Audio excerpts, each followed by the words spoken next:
Hello from Trend Signal for our review of the data and events of the week beginning the 4th of September. Monday is Labor Day in the US and Canada, so all the markets are closed. Those electronic ones are open for part of the session, closing early this evening. Well, that's Monday evening. European bourses are open, subdued volume, liquidity, etc., depending on what comes out of North Korea, US spat, or increasing spat, as it is. Over the weekend, on Sunday that is, North Korea tested a hydrogen bomb. Looks like all the rhetoric has been ramped up, raising the possibility of military action. It just seems like the worst course of action, really. I think markets have totally written off the chance of a nuclear strike, of course, but conventional options are really limited as well. The markets reacted in some typical knee-jerk fashion. Risk off, equities down and bonds up, most notably in the Far East, with the Kospi in South Korea and the Nikkei hit the hardest. Western equities seem less reactive at this part of the North Korean crisis, certainly as it plays out. Each time we get the further news, the markets seem to be more immune to their negative effect. Either, I guess, the US is playing a bit of a waiting game whilst it assembles the necessary sort of infrastructure munitions to conduct some sort of strategic strike, although that is going to be proved to be very difficult according to media. A surgical strike, that is, against some of these nuclear facilities in the northern section of North Korea, but they are in mountainous regions, and it's just unlikely that it would be successful, and it would trigger retaliation on Seoul in South Korea by North Korea with all its artillery, etc. So maybe it's just talk it out is the strategy this time. Ramp up the sanctions by targeting any country that does business with North Korea, and then wait for Kim Jong-un to be replaced or perhaps assassinated. But that's what's going on there. Markets last week, US equities had a pretty good week. Feeling slightly more comfortable with the Federal Reserve and outlook for interest rates. FTSE is unchanged. Nikkei had a positive week, up 240 points. Despite the non-farm payroll, equities remained in the plus column Friday, ahead of the long weekend with Labor Day today. I think there's a bit of a perception that the August non-farm payroll data tends to have more revisions than most months for some reason. But there we have it. Slightly off number last week for non-farm, but not off enough to deflect the markets.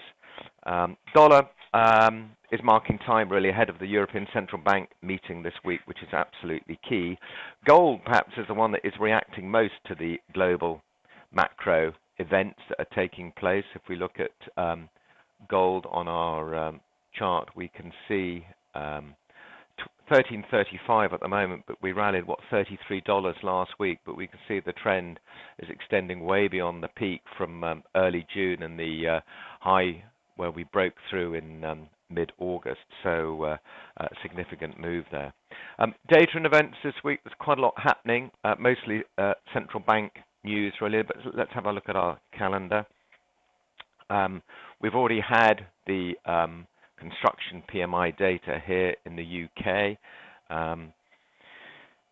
Tuesday, jumping to that, we have the overnight, we'll have the Reserve Bank of Australia monthly policy meeting. The Aussie dollar remaining fairly close to 2.5-year high versus the dollar. So I think it's unlikely that the Reserve Bank of Australia is going to do anything to add pressure to that by raising rates. So we expect rates to remain unchanged at 1.5%. On Wednesday, another central bank meeting, the Bank of Canada. There again, same deal as Australia. Expect rates to be kept unchanged. Then in the afternoon, in the US, we've got the Institute of Supply Management, the non-manufacturing PMI data, or what we call over here in the UK, services sector, looking for a decent bounce to 55.5 from 53.9 is the consensus. August number being a particularly weak number. Thursday is the main event. Mario Draghi, chairman of the European Central Bank. We've got this monthly policy meeting. This is what all the markets are focusing on. Mario Draghi, the chairman of the bank, mentioned several weeks ago that the Eurozone had moved from a deflationary era to a reflationary era. Reflationary and inflationary. I think reflation sort of suggests there's a measure of control there, as opposed to inflation, where it might imply not so much control, but certainly that's the era we're in. Further comments about tapering since then, tapering of the extreme monetary measures that have really excited the markets, resulting in speculation the ECB may start that process at this month's policy meeting. And of course, that's resulted in this significant move in the euro that we've experienced over the last few months.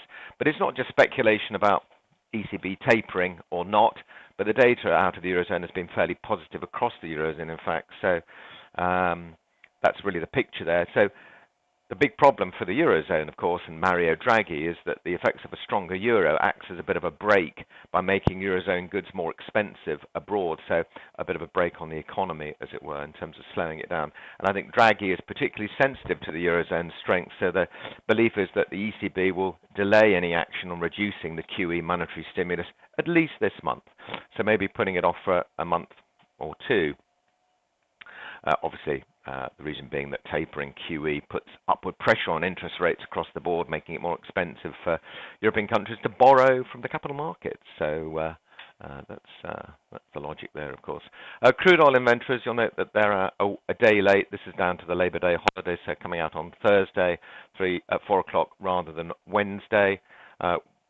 There's no forecast just at the moment, but the market is in a curious state of flux due to the effects of Hurricane Harvey. The US has announced the release of some gasoline from its strategic reserves, as anything up to a quarter of the US refining capacity remains offline due to the flooding. I think the belief is that this capacity is probably going to be back online soon, as there's little damage to the infrastructure, but of course refineries can't run whilst the area surrounding the refineries are flooded. But there is a bit of a debate going on about the drawdown in inventories in the US and why the market has not recovered. That has been clouded by the effects of Hurricane Harvey. That is it for Thursday. Finally, Friday, we got manufacturing production here in the UK, looking for a slight improved number, plus 0.3%. That's out at 9:30 on Friday. That's it. Thank you very much for listening. Bye for now. If you would like more information about trading the right way, Trend Signal is giving you the opportunity to see and hear about its services live at a free online seminar. Take a look at the Trend Signal website for the latest events and to book your free place.